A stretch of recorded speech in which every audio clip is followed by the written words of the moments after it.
नमस्ते दोस्तों, आज के इस वीडियो में हम भारतीय दर्शन की सबसे पुरानी और सबसे गहरी विचारधाराओं में से एक के बारे में बात करने जा रहे हैं, जिसे सांख्य दर्शन कहा जाता है।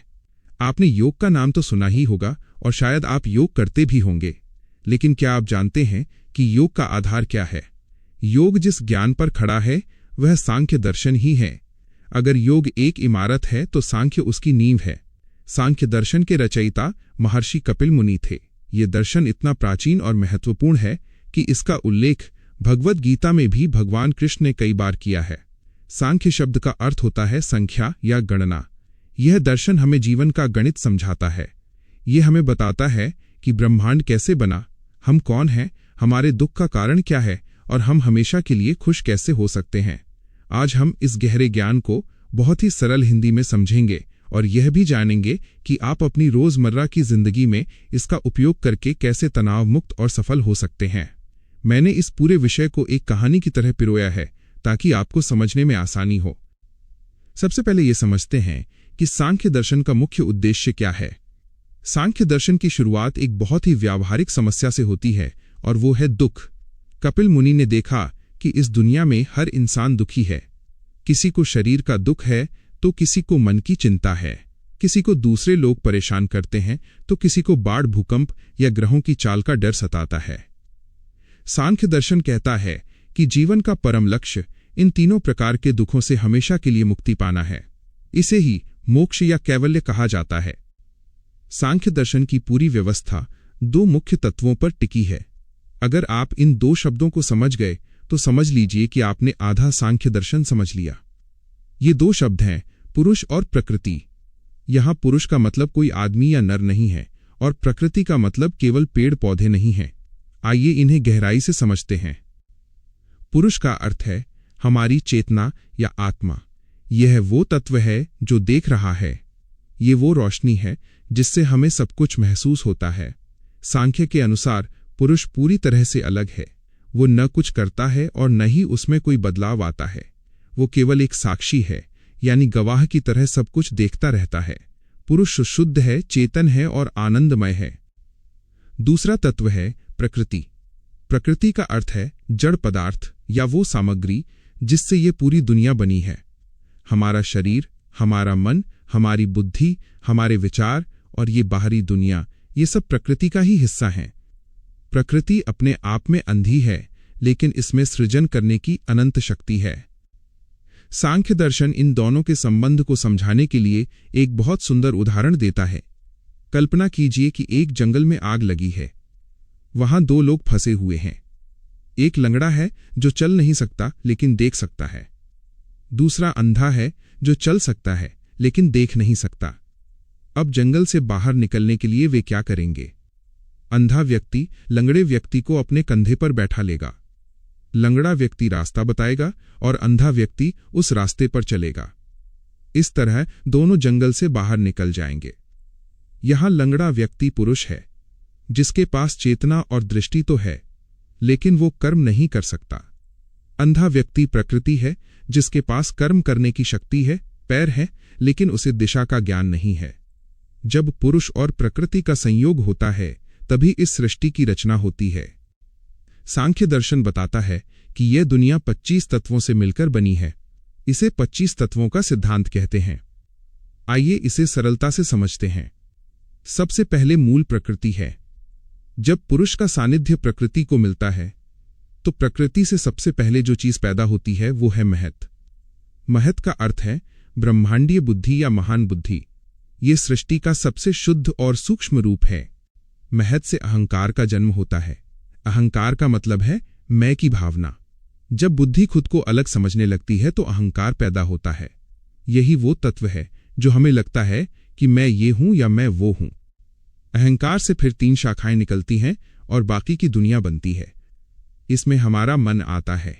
मन वो है जो संकल्प और विकल्प करता है, यानी सोचता है और इच्छा करता है।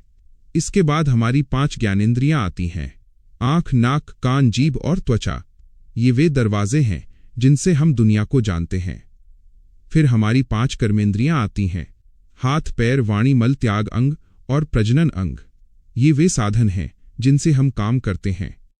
इसके बाद 5 तन्मात्राते हैं। ये सूक्ष्म तत्व हैं, जैसे शब्द, स्पर्श, रूप, रस और गंध। और अंत में इनसे 5 महाभूत बनते हैं, जिनसे यह ठोस दुनिया बनी है। ये हैं आकाश, वायु, अग्नि, जल और पृथ्वी। इस प्रकार पुरुष को मिलाकर कुल 25 तत्व होते हैं। सांख्य दर्शन कहता है कि हमारा शरीर और मन इन्हीं 24 तत्वों यानी प्रकृति का खेल है, और 25वां तत्व पुरुष यानी हमारी आत्मा इन सबसे अलग है।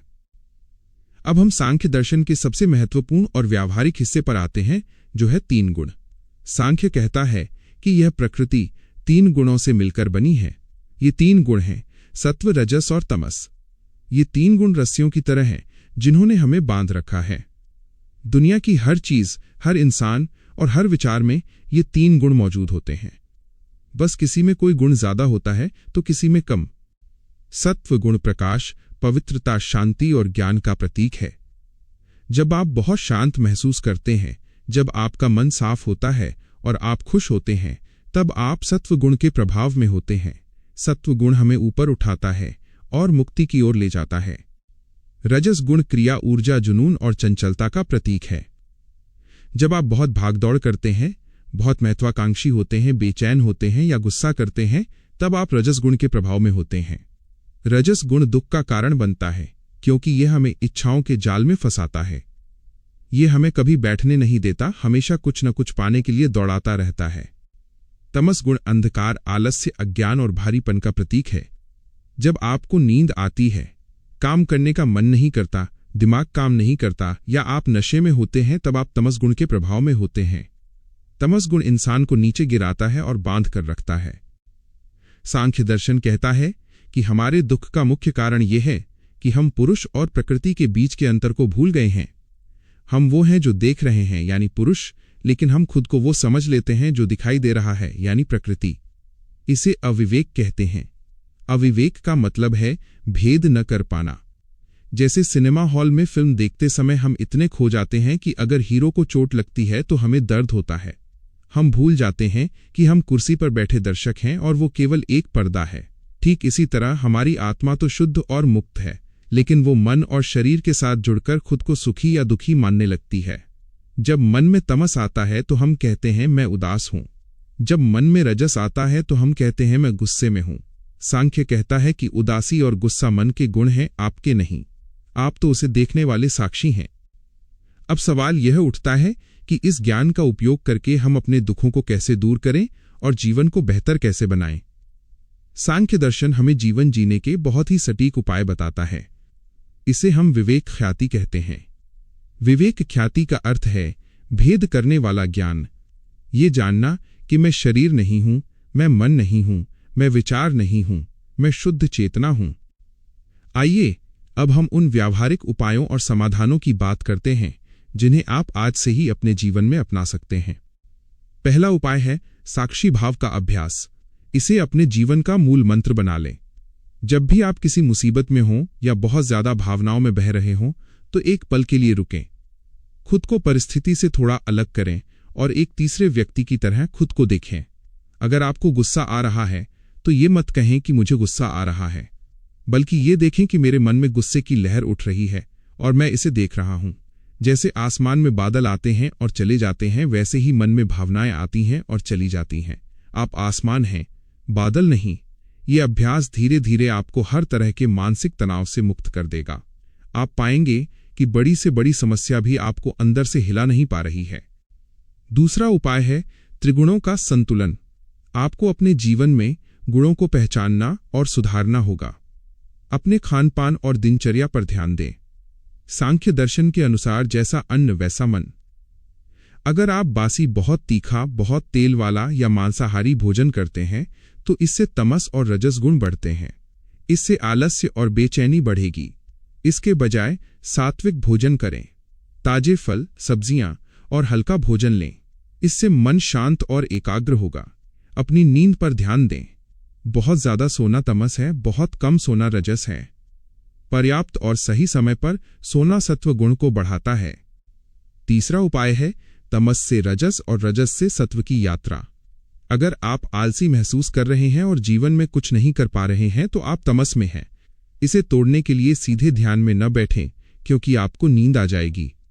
तमस को तोड़ने के लिए रजस का सहारा लें, यानी काम करें, व्यायाम करें, दौड़ें और सक्रिय बनें।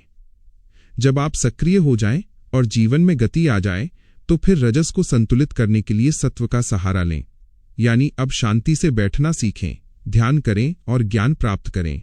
लक्ष्य यह है कि हमें सत्व गुण को बढ़ाना है और अंत में सत्व से भी ऊपर उठकर गुणातीत यानी गुणों से परे हो जाना है। चौथा उपाय है दुख के प्रति नजरिया बदलना। सांख्य दर्शन कहता है कि दुख 3 प्रकार के होते हैं: आध्यात्मिक यानी शरीर और मन के रोग, आधिभौतिक यानी दूसरों से मिलने वाले दुख जैसे चोर, जानवर या दुश्मन, और आधिदैविक यानी प्रकृति का प्रकोप जैसे गर्मी, सर्दी या बाढ़। जब भी दुख आए तो पहचानें कि यह किस श्रेणी का है।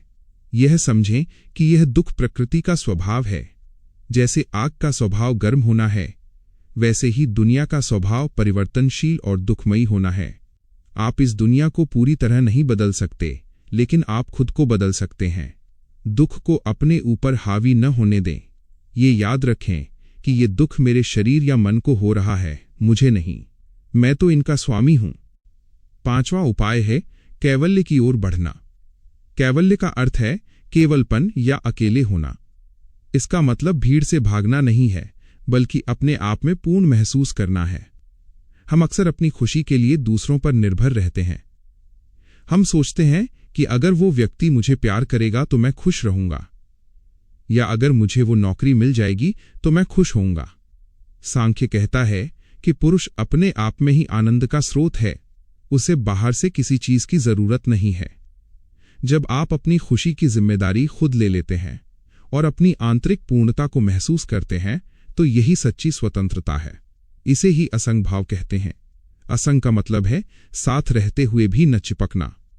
जैसे कमल का पत्ता पानी में रहता है, लेकिन पानी की बूंद उस पर टिक नहीं पाती, वैसे ही आप संसार में रहें, रिश्ते निभाएं, काम करें, लेकिन अंदर से अनासक्त रहें। किसी भी चीज के खोने का डर या पाने की लालसा आपको बांध न सके। सांख्य दर्शन ये भी सिखाता है कि हर व्यक्ति की मुक्ति अलग होती है। पुरुष अनेक हैं। इसका मतलब है कि हर आत्मा की अपनी यात्रा है। हमें किसी दूसरे की न तो ईर्ष्या करनी चाहिए और न ही नकल। अपनी प्रकृति को समझें। देखें कि आपका स्वभाव कैसा है। क्या आप भावुक हैं, क्या आप तार्किक हैं, या आप कर्मठ हैं? अपने स्वभाव के अनुसार अपना रास्ता चुनें। अंत में सांख्य दर्शन का सार यही है कि आप एक महान शक्ति हैं जो भूलवश खुद को कमजोर समझ बैठी है। आप उस शेर के बच्चे की तरह हैं जो भेड़ों के बीच पलने के कारण खुद को भेड़ समझने लगा है और मिमियाने लगा है। सांख्य दर्शन आपको दहाड़ना सिखाता है। यह आपको याद दिलाता है कि आप प्रकृति के गुलाम नहीं बल्कि उसके स्वामी हैं। ये बुद्धि, अहंकार, मन और इंद्रियां आपके नौकर हैं। इन्हें अपना काम करने दें, लेकिन इन्हें अपना मालिक न बनने दें। इस ज्ञान को रोज थोड़ा थोड़ा अपने जीवन में उतारें। सुबह उठकर खुद को याद दिलाएं कि मैं चैतन्य स्वरूप पुरुष हूं। दिन भर काम करते हुए बीच बीच में चेक करें कि कौन सा गुण मुझ पर हावी हो रहा है। क्या मैं आलस में हूं या गुस्से में हूं या शांति में हूं? रात को सोते समय दिन भर की घटनाओं को एक फिल्म की तरह देखें और उनसे खुद को अलग कर लें। ये अभ्यास आपको एक ऐसे मानसिक स्तर पर ले जाएगा जहां चिंता, डर और अवसाद आपके पास फटक भी नहीं पाएंगे। सांख्य दर्शन केवल एक प्राचीन ग्रंथ नहीं है, बल्कि यह एक मनोवैज्ञानिक चिकित्सा है। यह मन की उलझनों को सुलझाने का विज्ञान है। कपिल मुनि का ये ज्ञान हजारों सालों से लोगों को रास्ता दिखा रहा है और आज के आधुनिक युग में इसकी जरूरत और भी ज्यादा है। जब हम बाहर की दुनिया में इतना उलझ गए हैं, तब सांख्य हमें अपने घर यानी अपने भीतर लौटने का रास्ता दिखाता है। आशा है कि सांख्य दर्शन का ये सरल विवेचन आपके जीवन में नई रोशनी लेकर आएगा। आप अपने वास्तविक स्वरूप को पहचानें और जीवन के हर पल का आनंद लें। आप मुक्त हैं, आप शुद्ध हैं, आप चेतन हैं। बस इस सत्य को जानना और जीना ही सांख्य का अंतिम लक्ष्य है। धन्यवाद।